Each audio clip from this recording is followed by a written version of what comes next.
안녕하세요. 동탄 박사입니다. 요즘 들어 전세가 상승에 대한 얘기를 언론에서 자주 접하게 됩니다. 기사를 살펴보면 제목부터가 심상치 않네요. 심상치 않은 서울 전셋값, 올 가을 전세 대란 벌어지나? 라고 기사를 썼네요. 내용 좀 살펴볼게요. 서울 강남 대치동에 4년간 전세로 거주해온 A씨는 최근 집주인과 재계약을 포기하고 다른 지역으로 이사를 했다 합니다. 전세 만기를 앞두고 집주인이 전세 가격을 4억이나 올려달라고 했기 때문입니다. 어떻게 4년 만에 전세값을 4억이나 올려줄 수 있겠어요? 이사밖에 선택지가 없는 것이죠. 6월 2일 KB국민은행 리브온에서 발행하는 월간 레포트를 보면 서울 전세가 평균이 4억 8천만 원을 넘어 전년 동월 대비 5% 이상이 상승했다고 합니다. 2년 전과 비교해서는 약 4천만 원 평균적으로 오른 것이고 1년 새에 가장 많이 오른 곳은 강남구로 무려 8천만 원이 넘게 전세가가 올랐다고 합니다. 그리고 서울 아파트 입주 물량은 2020년 4만 7천 가구에서 2021년 2만 4천 가구, 2022년 1만 4천 가구로 더 공급이 줄어들 거라고 합니다. 현재 질병위기로 경제 상황이 안 좋으니 기존의 매수 대기자는 어떻게 할까요? 집 매수를 보류하게 되겠죠? 그럼 그분들은 어디서 살아야 할까요? 전세나 월세를 구해서 살아야겠죠? 이렇게 되면 집값은 정체된 상태에서 전세 수요가 급등하게 되니 전세가가 올라갈 수밖에 없습니다. 상기 신도시가 공급될 때까지는 최소 2, 3년간은 전세가가 더 올라갈 확률이 높습니다. 상기 신도시도 아무리 빨리 입주해야 2023년 말부터 시작입니다. 본격적인 입주는 2025년은 되어야 할 것이고요. 상기 신도시 물량이 있다 한들 수도권 전체적으로는 공급이 충분하다고 할 수도 없습니다.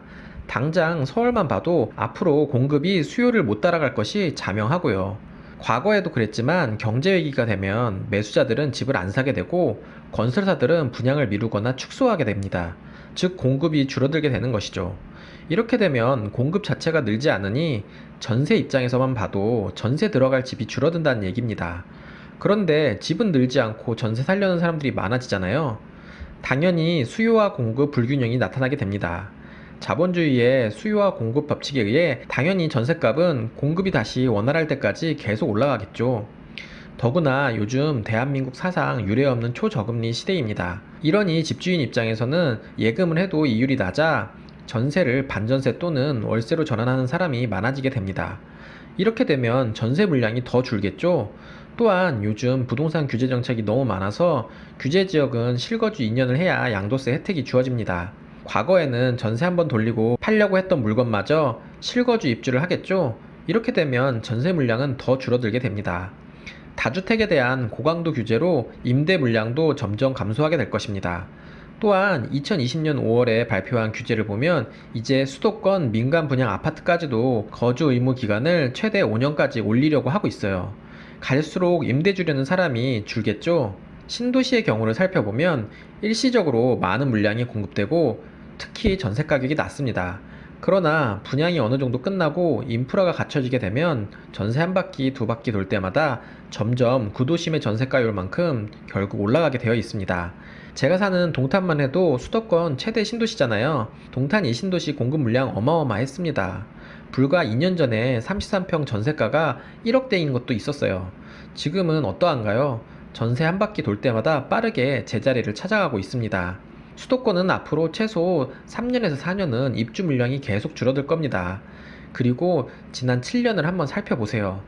정말 부동산 가격 줄기차게 올랐습니다. 그런데 여전히 전세가율은 60%인 곳이 많죠? 예를 들어서 3억짜리 집에 전세 1억 8천이면 전세가율이 60%잖아요. 그렇게 수년 전에 살았는데 집값이 6억으로 올랐어요. 전세가율도 유사하게 60%로 보면 전세가가 3억 6천이 된 거예요. 이 아파트는 몇 년 만에 전세가가 거의 2억 가까이 오른 거예요. 집이 있는 사람이야 아무것도 안 해도 가격이 오른 거지만 전세를 살았던 분은 어디서 2억을 모으겠습니까? 대출 추가로 받거나 저렴한 곳으로 이사를 가야겠죠. 자녀 때문에 이사 가기도 힘든 상황이라면 대출을 받아야 하고 결국 빚만 들게 되고 순자산은 전혀 늘어나는 게 없습니다. 대출로 인한 이자 부담만 생겨서 가계 재정 상태만 더 악화되게 되는 것이죠. 이렇게 전세가가 올라가면 갭 투자가 많아질 수밖에 없습니다. 더구나 금리도 낮으니 신용대출을 받아서 그냥 갭 투자하는 것이죠. 전세가가 올라가니 적은 비용으로 전세 끼고 집 사기 좋아지는 겁니다. 그럼 급매물은 순식간에 팔리게 되고 매매 물건은 하나씩 줄어들게 됩니다. 결국 호가가 올라가게 되는 거죠. 이러면 부동산 가격이 대세 상승하게 되겠죠?